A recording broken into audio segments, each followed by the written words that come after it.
तो मेरे प्रिय सज्जनों, भोलेनाथ पार्वती को समझा रहे हैं। पार्वती, जो रहस्य आप सुनना चाहती हो उसे मैं आपको श्रवण कराता, वो ध्यान लगा करके सुनिए। कहिए, स्वामी मैं ध्यान लगा करके श्रवण करूंगी कि ये जो मुंडमाल है ये सब आपके कटे हुए शीश है। मेरे?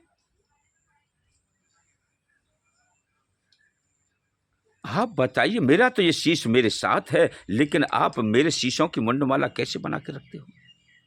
ये कौन से मुंड हैं कि इतनी बार आपका जन्म हो चुका, इतनी बार आप मर चुकी, जितनी बार आप मरती हो उतनी बार मैं आपके सर को काट करके अपने गले में मुंडों की माला बना करके डाल लेता हूं।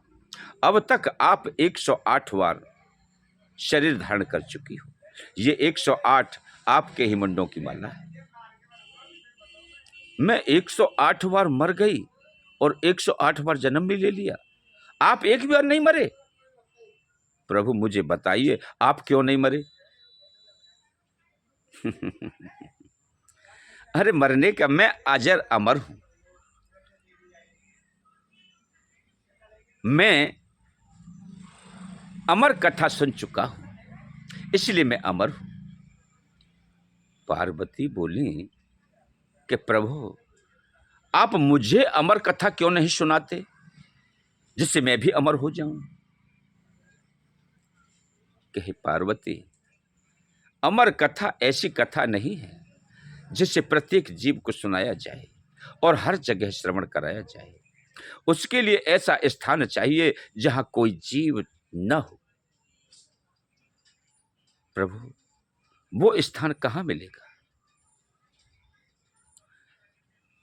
तो उन्होंने अमरनाथ के लिए तय किया कि चलिए आप वहां चलते हैं कि जहां कोई न हो, उस जगह पर इस कथा को श्रवण कराएंगे।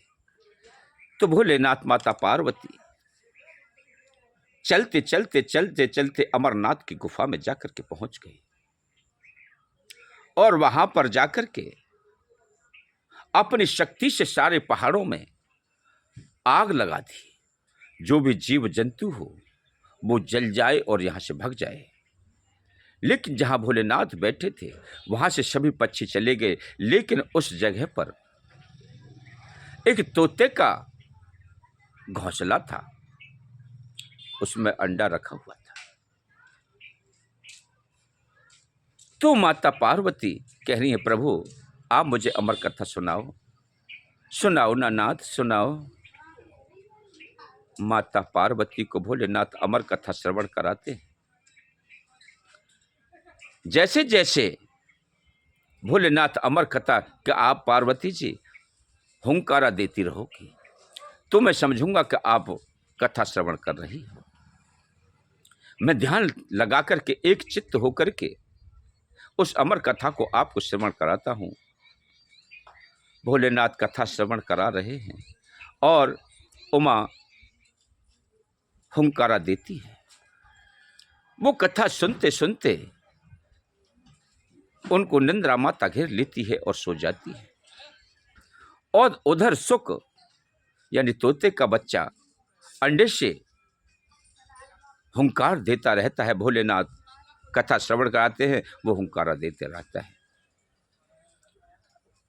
जब भोलेनाथ ने नेत्र खोले, बोले कि ये तो पार्वती की सी आवाज तो लग नहीं रही, ये कौन है जो हमारी अमर कथा को सुन रहा है? जैसे ही भोलेनाथ ने सुख की तरफ को दृष्टि डाली और वो फुर्र करके उड़ गया तो भोलेनाथ ने उसके पीछे अपना त्रिशूल छोड़ दिया वध करने के लिए। मेरे प्रिय सज्जनों, वह सुख वहां से उड़ गया, उसके पीछे पीछे वह त्रिशूल दौड़ रहा है उसका वध करने के लिए। और जाकर के इतनी दूर पहुंचा, इतनी दूर पहुंचा कि वह अपनी माता के, जो माता जम्हाई ले रही थी, उनके मुख के द्वारा पेट में प्रवेश कर गए।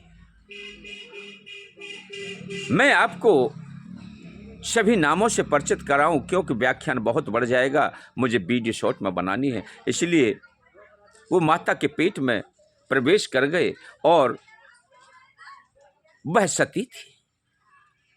वह त्रिशूल वापस लौट आता है, वध नहीं कर सकता।